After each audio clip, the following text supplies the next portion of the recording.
Sisterhood HQ, and have I got an amazing episode for you today.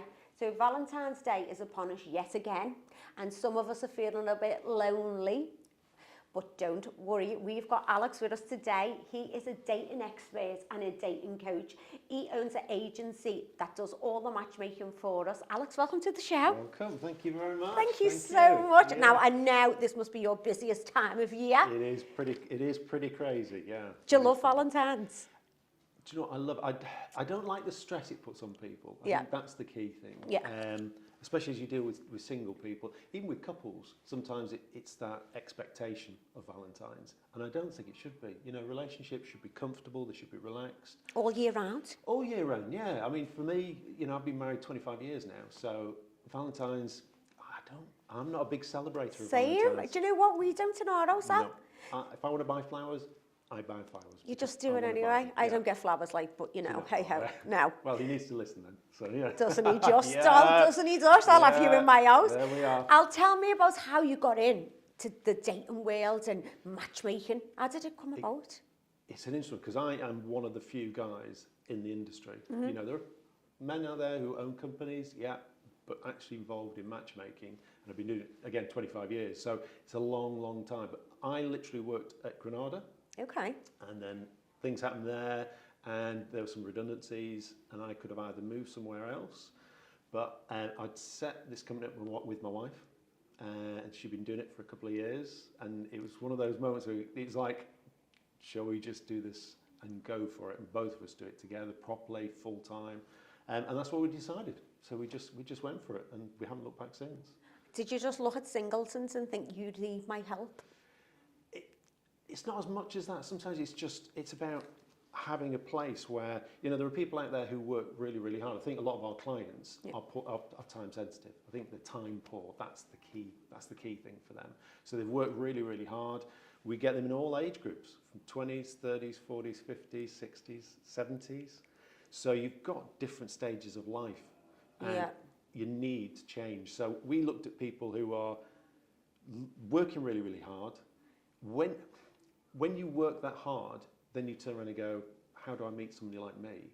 That's when it's tough, because you can't just go to a bar or a pub. It just doesn't happen. Those people aren't there, they're working. Even if they're not working, they're at home. 25 years ago to today, the difference in dating is just immense. Have you seen it evolve? We started when online was in its infancy. Okay. So it we've seen the whole thing kind of progress.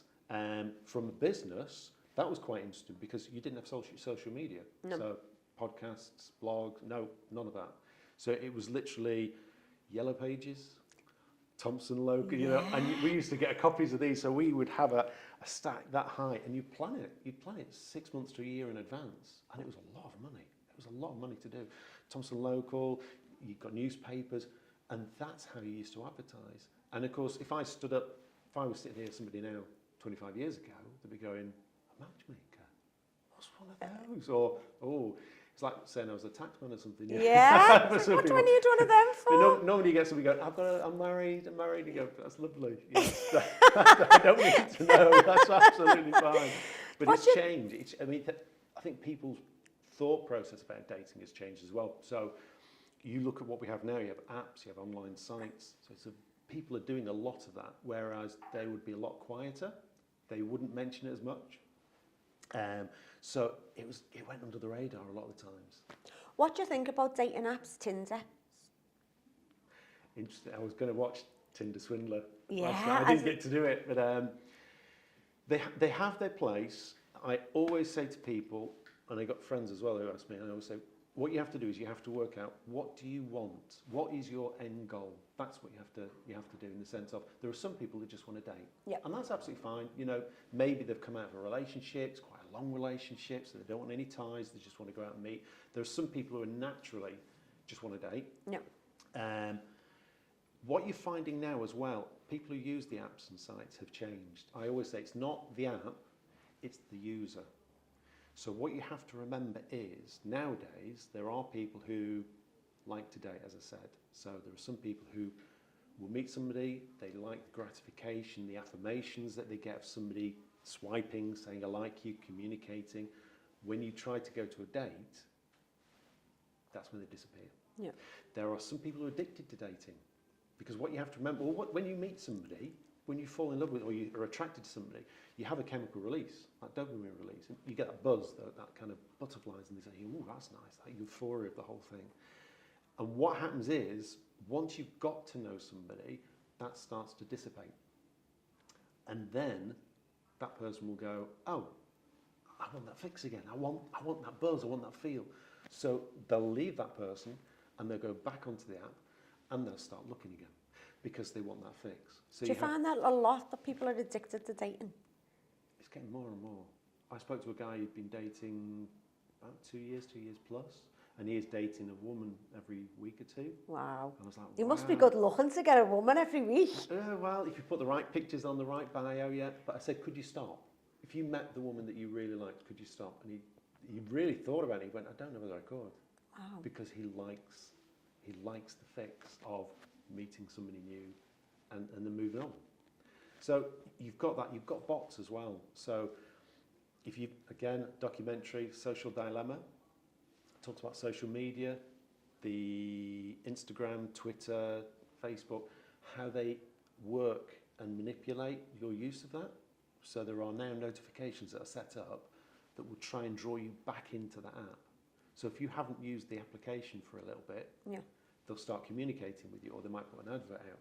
And it looks at the whole relevance. And actually, it's about people who've worked within that industry and how they're concerned about how it's influencing people. So the pictures on Instagram and things like that, how they're trying to get the likes and things like that.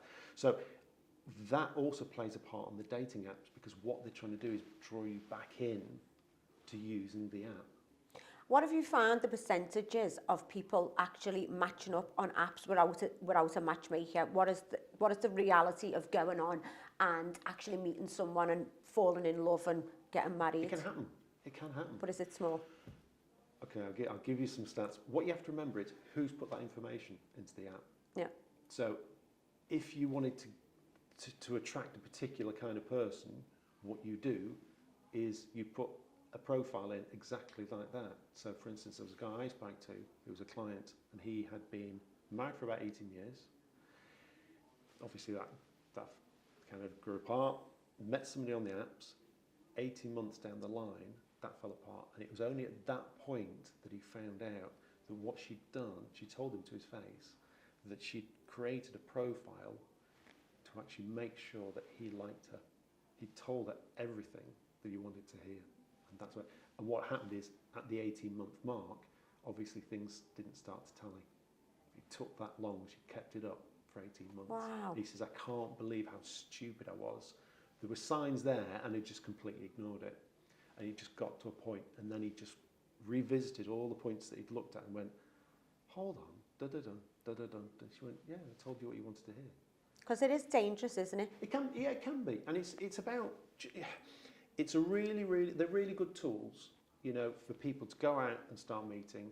You have to take all that into account. I mean, it's something I did an article on, and it's called Zero Dating. Mm-hmm. If one of my clients did this, I would probably have a long conversation with them, because it's not needed. But zero dating is, when you speak to somebody on an app, you have to remember you haven't got a clue who this person is, because nobody's proved. I mean, we vet everybody. You know, we're going to interview, we're going to ID check, they're going to have to provide us with identification, we do digital footprint on them. So we go through all that process. Online, anybody can be anybody they want to be. So if you kind of connect with somebody online and you've kind of liked and you've communicated a little bit, from my perspective as a matchmaker, I would say don't over-communicate, because what you're doing is you're invested, which is fine. You need to invest in relationships. But this hasn't even got to a point where there's anything between the two of you. So for me, I would be then saying, do you like the person? Yes. Have you done a little bit of research on them? Because we don't normally do. Yeah. Take them to a date, but a virtual date. Get them onto FaceTime. Because if the photos are lying, if the profile's lying, it's a vetting process for you. It's really safe. You can just pinpoint them, find out, make sure you can see them on that screen. Anybody with a blank screen or something, oh, I've not got any camera, rearrange it. You want to see them, you want to talk to them. Keep it brief, because the key thing for you is to go and sit in front of that person, because you can text, you can converse as much as you like. I mean, a telephone conversation, we always say, is about 7% communication, and that's the same with written. So it's a very, very small amount. And again, some people are very good on the phone, some people are great at texting. Socially, they're not so maybe not as good. And you have to work that out. So you have to, dating is about putting yourself out there. You have to go, you have to kind of put yourself out and go, this is me, do you like me? That's the hardest thing. And it doesn't matter which way you do it. I always talk to clients about this. This is a process we have to go, I am looking to meet somebody like me. So you have to go, this is me. Do you like me? You have to lay yourself bare. Yeah. And it goes back to that investment. I always say, give them a bite size. If you over-invest and you meet a few times and it doesn't work, emotionally, you'll come crashing down. So your dating experience suddenly becomes this, which is really hard. So if you give them a small amount of you, but then have a good conversation, just general conversation about things, that really helps. So that if you've gone, go and meet them again. Try and meet a few times, because the first time you meet, you will be a particular way. So from a lady's perspective, I always find that you deal with things differently. So as a mum, you'll deal with things like that. Yeah. Work, you'll deal with things like that. Well, do you know who you are? That's the hard part. That's one of the coaching things I have to do with ladies who have come out of a relationship, because they've spread themselves in all these different roles. It's rediscovering themselves, and that's the hard part. So it's about meeting somebody enough times that you relax enough that you can be yourself in front of that person and let them see who you really are. Because what you'll do is, by default, you will slip into one of these other roles because you feel more comfortable dealing with that kind of process there. Tell me exactly what you do. So I am single. I come along, I give you a call and say, I want to get involved. I want to meet someone. Take me through the process. Okay. So the first thing is, we need to know about you. So we would say, we've got an application form. We get people to fill out. It tells us more about you, what you do with your spare time, kind of family involvement, your passions, your interests, your hobbies. Also, it will give us an idea of the kind of person you're looking for. And that's really important, because sometimes, as a matchmaker, we have to look at that and go, is that achievable? There are some times where we get these profiles through and somebody's asking us for something, we're going, wow, that is... Give me an example. I think it just depends. I'll use age. I'll take age. So if a guy is, I don't know, very old, looking for very young, not going to work. Yeah, there's a website I can point them in the, yeah, in the what's direction. Sugar daddies? And they can do with that. I think the hardest thing for ladies is, the older we become, guys kind of get set in the ways a little bit. So I would say from about the age of 40 onwards, guys tend to date younger women. And that's not a lot younger, they just tend, and part of the reason for this is, in their real world, they will attract those kind of ladies. Because what you have to remember is, there are ladies who are going to be younger who actually prefer a more mature guy, because they feel more settled with them, they've got a particular stage in their life. So you've already kind of got to that process. So that's harder. Does it mean that ladies can't date younger guys? No, not at all. Do you get a lot of that? Not a lot, but we do. And I think it's changing as well. People's mentalities are changing. But that's probably one of the hard things. Again, you can look at people's earnings. To match on earnings? They can do. Well, from a lady's perspective, again, we've got some very successful ladies who earn 6 figures and more. Yeah. So if she meets a guy who isn't earning anywhere near that, they run. But again, you've got guys who do earn that, who are very competitive. But you know, the ones who do earn that, are they then looking for the younger women? Some are, some aren't. It depends on the age group as well. So if you've got a guy in their 30s, they're probably still thinking about family. Early 40s, they're probably still thinking about family. So you've got those kind of flags that they're going to be asking for. Same as if I've got a professional lady who may be in her late 30s, she might have worked really hard to get to where she is, But now she's thinking, I need to sort my family life out. I would love to meet somebody who wants family. So it's pairing those two up. Who's the easiest like age group to pair? They all are. It depends. I always say, because anybody asks me about a membership, I go, I don't know how your membership's going to run, because it's all down to who you are, but also who do you want to meet. There are some people who are very, very open, and it's like, great, you know. And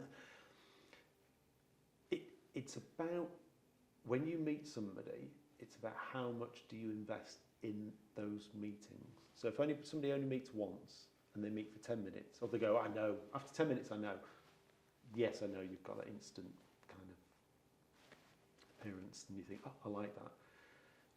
Relationships don't work that way, in the sense of, yes, you might be physically attracted to somebody, but that doesn't mean that relationship's going to last for 2 weeks, 2 months, 2 years. It's about finding somebody that you connect with, and that works. And it's about those people who will invest the time and finding out, has that person got the qualities that I like? Because the morals, your values, your goals in life, these are really, really important. I mean, if you could be dating a guy for a year, but if you reacted a particular way to somebody, maybe in your family, close friend, that would put serious doubts in your mind about if he was the guy you wanted to spend the rest of your life with. And that's why it takes time. Can you identify red flags, or like, have you ever interviewed anyone and thought, you're a narcissist, I'm not even having you on my books? Yeah? Actually get that a lot too? Not a huge amount, no, because normally they go on the internet. So because they're they're all just swimming around Tinder. Yeah, well, not even that. Some of them are on Instagram. You know, they don't have to pay anything, just sit there. I mean, I remember one of the guys said, oh, she's nice. I'm like, okay, lovely, yeah. This is a catalogue, do we order or something? It's like, no, get real. But also, it's about, okay, what does she really look like? That's the perfect image. And sometimes that's the problem with social media, in the sense of filters and stuff. You get this this wonderful image, this perception, but actually when you meet them, you go, you're really different. Actually, you're a lot nicer. Okay, Yeah, I didn't expect that. Yeah, I mean, some ladies over filter. Yeah. I mean, I've had photos through and I've gone, right, okay, let's not use that photograph, because what you have to remember is this guy is going to sit in front of you. That's the end game for me. You need to sit in front of that person to work out, is he right for you? If you over filter your photographs, you are not going to be the woman that turns up. What was the reaction? Well, sometimes they go, oh. I mean, one guy, for instance, very young looking guy for his age, took a photograph, looked even younger. I said, now what we've done is we've turned that, your positive, into a negative, because you're now looking younger than you do now, and you look young. So let's get something that looks more like you, which is still fantastic, and let's put that in front of her, because then she'll go, that's what he looks like. So when you do turn up, she goes, he looks exactly like he did on the photograph. And that's the key thing. If you falsify that photograph, somebody's expectations are here. Okay. Now, if you're a beautiful woman, get that beautiful photograph on there. If they don't like that photograph, are they going to like you when they sit in front of you? From an aesthetic point of view, they might not. If they're looking for that perfect image, maybe they're looking for the perfect person. Yeah, absolutely. And we know the perfect person doesn't exist. How do you match people up? So a lady comes along, she's 40, she's earning 6 figures, and she says, I want a handsome man, I'd like a family, I want him to earn 6 figures. What do you go away and do? We start looking for those guys. The interesting thing is, I could sit you in front of a guy who was the best looking guy ever. But if he does not make you laugh, if he does not hold your interest, if he's not interested in you and pays attention to you, offers compliments and things, all those little things that we talk about, he's going to last about 5 minutes. And that's it. So it's a nice meet-up, a nice drink, but that's it. So it's just identifying what somebody is looking for. So those are points, you know, earn the money, nice looking thing, but they're not going to give longevity to that relationship. What if they asked if they got a big thingy? Did you check then? I'm not going to do it. So when people say tattoos, they go, well, they might. But I'm not going to have that kind of interview, so yeah. What is the most thing you get asked for? What is the biggest attribute that people are looking for? Are we going back to that conversation? No, not the No, willy. that's Not the willy. I would say, okay, the biggest thing, we did a survey on this, the biggest thing both men and women need in a relationship is a good sense of humour. I was going to say good sex then. No, well, that as well. I have had a couple of interviews where people have gone, there needs to be good sex, there needs to be open on that. Come on, girls. That's fine. So, and one of them's married now, so Oh, obviously, so we didn't say anything else hit from the there. jackpot. So yeah. But no, but it is. That intimacy is an important part of a relationship, you know. And if you've been in a relationship that was lacking, then it becomes, you bring that with you. That's part of, that may be a deal breaker for you, because the past relationship that didn't have that, actually, that was one of the points that it broke down on. So if intimacy is a big thing from that, so again, from one of the guys' perspectives, that there was a client, he was from a very tactile family, and his wife wasn't. So when we were discussing things, I was talking about it, he said, are you quite a tactile kind of person? He went, do you know what, I was, and I'm hoping that I will be again. I said, I'm quite nervous about that, because my family was very tactile, so hugging and things like that was a very natural thing. Yeah. My wife didn't like it. So it's almost like he's had to relearn how he Reprogram. behaves. So he's going to have to reprogram himself again, become himself, and become that person who's very tactile with people. So It's strange, isn't it, the way you can be a certain way, and then you go into a relationship, and to make that person happy, you completely change. So you come back out, and you don't even know who you are anymore. yeah. Do you find that a lot? Yeah. I always, men and women are different on this, and I think guys, when I look at it, I think they move on a little bit quicker. There was Joe bastards. Whether they're in the right place or not, mentally, that can differ. And again, moving on is it's a very personal thing. Some people think you could break down from your relationship and move on and meet somebody within a month, and people go, God, that's great. But if you've been in that relationship so long, and you've thought to yourself, the communication breaks down, what you do is you disengage from that relationship. So actually, you're not in that relationship. Emotionally, you're not in that relationship. So by the time you leave that relationship, actually, you haven't been there for a year. It's almost like a separation in a sense. Yeah. So timing for different people is very, very personal. Relationships, yes, it's about discovering yourself. Yeah, coming back to who you was. It's going back to who you were before you entered that relationship, especially if you've got family. Because, of course, when you have kids, they become priority. Yeah.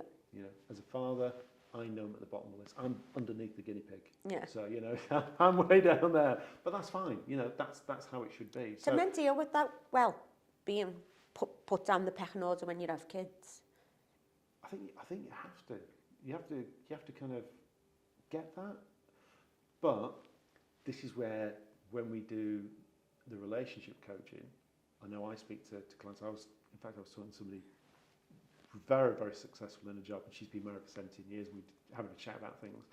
And she started saying to themselves, we were kind of almost went into this coaching session, and she realised that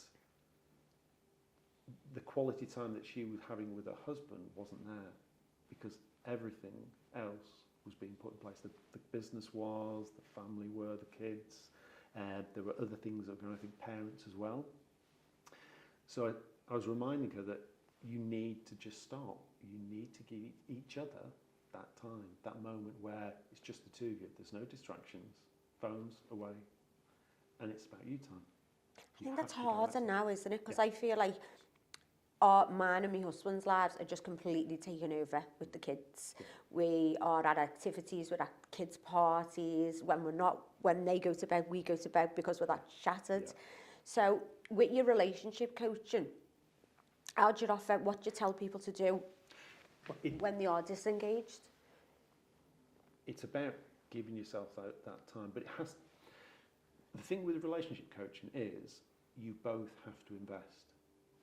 One can't and the other one think, oh, okay, I'll go along with this. It has to be a commitment from both of you because it doesn't work otherwise. Yeah. So sometimes normally it's about discovering where you're at and then looking at it from there, because then everybody's very, very different. When was the last time you went out with your... So to turn it into a session now. Yeah. Yeah. I don't mind now. Let's go. When was the last time I went out with him? Yeah, just him on just his me own, no phones, no work, and no talking about the children either. Oh, well, about... When did we end up back in yours? 4 months ago. Yeah, about 4 months ago, Okay. we had a date night, Yeah. and we hadn't probably had one before that for about 4 years. Yeah. And we had a ball, but we just didn't do it again. Yeah, because what you're doing is you're rediscovering yourselves. So if you think about it, when you entered that relationship, because what you have to remember is you are completely different to how you were when you started that relationship. Oh, I was wild. Yeah.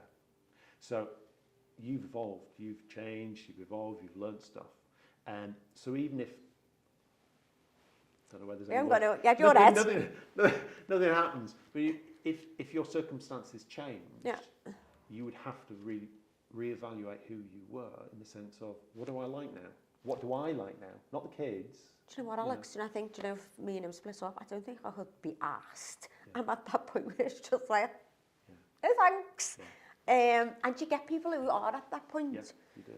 And I'll just coach them into, saying, come on, get back in a relationship. You can't. It's about them. But again, from a mum's point of view, it's normally when the kids get to an independent age. Yeah. And it's When they fly the nest. Yep. And it's not even then, 14, 15, 16, you get the independence. They go out, they're doing stuff, they want to be with their friends, they want to be stuck with their mum and anything. So that's the me moment. That's the moment where you go, oh my God, who am I'm I? alone. I'm sat in the house. What are the benefits of signing up to a matchmaker? I think the key thing is anybody who inquires with us, we have a conversation with them initially just to find out what they've been doing dating-wise, dating history, get an idea of them. At that point, we're trying to work out, are they casually dating or are they seriously looking for a relationship? Because that's what sets us apart. Every client that we have is looking for a relationship. How fast that moves, where they want to go with it, whether it's family, whether it's marriage, that's down to them. That's down to each individual. But the key thing for us is, one, do they want a relationship? Because if they do, we know they're more serious. Because what you have to remember is there's a different conversation as well. So if you go and meet a guy on an app, normally they're probably trying to get from A to B. They're just trying to have sex with you. Okay, you said that, I didn't. From our point of view, it's A to B to C. Yeah. That somebody wants that long-term relationship. They want that person, when they get home from a hard day's work, put the key in the door, they want that person, hi sweetheart, or hi honey, They want do you the want a glass of dream. wine? Yeah, oh, I've got tea ready. That's the hard part about being single, I think, about going through all those things that life throws at you and not having somebody to talk about it, not having somebody to support you. I always say it's about having a cheerleader. No. It's about somebody who just gives, when you're down, it picks you up. They'll be down and you help them up. It's about getting through stuff together. So See, I don't. I just say, so shut up, you miserable bastard, sort your heads out. you see, you're a hard woman. I'm a bitch. But he's probably got used to it and you go, right, okay. And he's also at the end, he just goes, yeah, whatever. To quote on Saturday, he really annoyed me, so I called him a jumped up ugly bastard. There we are. Yeah. To him, that probably means, I love you, sweetheart. Yeah, he's just like, why did you call me ugly? I was like, I don't know, I had a cob on. So he didn't mind the rest, it's just the ugly part. Ugly, yeah, he just didn't mind the bastard, it was just the ugly thing. I think the most important thing with a matchmaker is the vetting. That is the safest thing. Tell me about what you do with that. So we go through the interview, somebody completes that application form for us, and then we have an interview. So we have a face-to-face. We can do it virtually, we can do it face-to-face in an office. Go through the whole of that, converse with them, find out what they're looking for, find out more about them as well, because a form is a form, Yeah. it's adding flesh to that. And then finding what they're looking for, the kind of person they're looking to meet. Then we're going to start to ask for ID. So there are certain things we can do, Yeah. and in this country, certain things we can't do. So, for instance, when I speak to matchmakers abroad, because I work as a global matchmaker, there are certain things that they can do. They're allowed to legally, whereas we can't. So, Like what? So criminal record checks and things, you're not Ah. allowed. If I was going to do a criminal record check on you, you'd have to go away and get that information yourself And give you and it. provide it with. So if you're working for a charity, that's how that would work. So there Like are a certain, TBS. so there are documentation that we ask for. We also digital footprint them as well. So we just do a bit of research on them. Okay. So I normally do that initially. If somebody's inquired, we'll go, right, who is that person? And make sure it stacks up. Yeah, because there's certain things that don't sometimes. And we go, bye. Like what? They're just, if things, you can have a conversation sometimes on the phone and things just do not run true. There's normally a general through line of conversation you have with clients. If something does not tally, we do not introduce them. And I think that's the beauty of it, because what we're doing then is, you've told us what you're looking for, we go looking, we've got a database. We specialise in this area. The Northwest, West Yorkshire area, that's what we specialise in. We've done it for 25 years. So a lot of our clients are based in here. But we also matchmake across the UK and globally. So I've got a guy in New York at the moment. 49, girls, 6 you need to foot, get on. ex-model, good-looking guy. I mean, lives in where he lives in New York City. It's like, wow. I think it's one of the top 5 places in the States. Wow. Absolutely. Crime rate is really low, top 5 schools. It's like, holy moly. But he wants to meet a Northwest girl. He used to work here. Go away. He's worked in London, he's worked all over the UK. He said he came to the Northwest, he said, they get my sense of humour. And honestly, he has got a very dry sense of humour. And he just said, absolutely loved it. Worked in Manchester, worked in Liverpool. He went, those are the areas for me. He just absolutely adored it. Wow. He said, I just got on so much. So that's what he's looking for. So it's kind of like, right, okay. So we I go think you through. found me. Yeah, you'll be back in your Bye, bed. husband. Well, it's 5 hours away, you know? So it's about making sure that person is who they say they are, Yeah. and then obviously presenting those details to the client, going, do you want to meet this person? Presenting it to the client, going, do you want to meet this person? And then bringing that together. And the other thing is, it's that conversation I was talking about is a very, very different conversation, because it's not somebody who's looking to get something from you. Yeah. It's about they're heading in a direction and they're thinking, well, I'm heading in this direction with my life. This is what I'm looking for. How do I fit into this person's life, and how do they fit into mine? So that conversation that's going to go is more about the future rather than short term, Yeah. long term. And then it's about going and meeting again. And we do take feedback. We want to know how it's gone, what it's like, because sometimes there are things we need to talk about because there may be misunderstandings based on certain things. Okay, so I've been on a date, and then do I come and report back to you? Yeah, normally we have a conversation, Yeah. or you might email. It's up to you. Everybody does different things because they're so busy. But it's learning about how that date's gone from your perspective. You know, what you've liked, any kind of traits that you've really, really enjoyed. There might be some things that you've gone, that didn't quite work for me, which is fine. You can't take feedback like that, stick it in a computer and then churn out a guy or a woman, because it doesn't work that way. But what we're looking for are flags. We're looking for commonalities. So if I've had 3 guys that have met you and they've gone, wow, that was intense, then I might come back and say, right, we probably just need to calm the intensity down a little bit, just to allow them in, because it could be a safety mechanism that you're using to keep them out, keep them at arm's length, because emotionally you don't want to let them in there yet, which is fine, but you do need to kind of give them a chance to see you. So sometimes that's something that you find, that's the kind of mechanism that you find.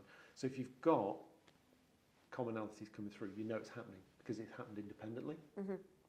Whereas if it just happens once, that could just be the reaction that you have between Nervous. 2 people. Yeah, you could be nervous, you could have problems getting to the venue you're meeting. It may be your reaction with them, you know? But if you've got 3 guys saying the same thing, then it's something you know they're doing. So again, going back to from a lady's perspective, something that ladies do is they go into what we call work mode, which is a safety mechanism. So it's a default. It's like being mum, going into mum mode. It's something you can handle. You can deal with absolutely anything in that point. But what we have to remember is that's not you. That's you at work. And you have to get things done to achieve things at work. But that's not you when you sit down with a glass of wine and just relax. Yeah. Close the door, close the world out. It's about finding who you are and actually presenting that. As I said before, presenting in small amounts each time so they start to learn. Because what you want them to do is when they meet you, you want them to go, God, that was really nice. Yeah, I'd love to meet Tyler again. So, okay, great. Let's go and arrange that again. Let's sort it out. So that once you've met a number of times, you know a bit more about them. You know enough about them. You think, yeah, I really like this person. And you'll get to a point where it could be that we go, okay, we're looking at somebody else for you, and you're going, oh no, and it's a beautiful moment because it's like you get this knot in your stomach. I know one of our clients was saying, it's like I always say you feel like you're cheating. And that's when you know you have an emotional connection with the other person. Because the thought of sitting in front of somebody else, you think, I can't do it. I can't do it because I've met this person enough times that I've connected now. And I don't want to do that. So that's the point where I would say that's the exclusivity stage. That's where you've met enough times, there's connection with you, you're attracted to each other, you've had the affirmations, all those little things, you're enjoying that. Take some time out. You need to now concentrate on each other. That's the key thing. And then you start investing more time. And it goes back to introducing to friends, introduce to family. And before you know it, you're calling them an ugly bastard. Exactly. And you think they're the greatest thing since sliced bread. That's it, yeah. You've done some celebrity matchmaking, haven't you? Yes. I've worked with the Nolans. I've worked with Cheshire Housewives. That was an interesting one. Yeah. We did some flirting with one of the ladies on that, and we walked into one of the bars and gone to the bar, and it was like, "Who is there? Anybody in here that you like the look of?" What do you mean? Do you like anybody? Okay, is there anybody in this room that you've walked into and you thought, "Oh, they're nice"? Yeah. I didn't look. That's probably the first. The first part. And it was funny because her friends were going, "Yeah, she just walks in, she's like, oh, don't look at me, don't look at me." And that sometimes can be the problem, especially if you're a little bit nervous, you feel like your comfort zone, you don't make eye contact with people. So we're doing that. It was an interesting evening. There was a lot of alcohol. I didn't, but there was a lot of alcohol involved. But yeah, it's quite interesting. And then I know one of those, it was Rachel, she was saying that obviously she's got a guy, she's not and then she was single again. So I was thinking, oh my goodness. But that was quite. Do you coach people in things like flirting and telling them how to act and stuff? And sometimes it's just about, it's going back to what do you do and what do you feel comfortable with? Because there's no point in saying, right, do this. If it's just not a natural thing that you feel comfortable doing. It's about looking at you, how you work, how you operate, how you think, what you feel comfortable with, and then moving on. So, for instance, when I worked with the Nolans, it was Linda and Colleen, and Linda, because she'd been married for a long time, she was widowed, she just hadn't wanted to get into the dating world, just completely closed off to it, couldn't be bothered. Yeah. And it was about making her aware of things that she needed to think about. And one of the things I spotted straight away, and she was like, oh my God, she still had a wedding ring on. She hadn't taken it off. And I said, the first thing you need to, because what you're going to do is if you go out and start dating and you've got your wedding ring there, all you're going to attract are the players.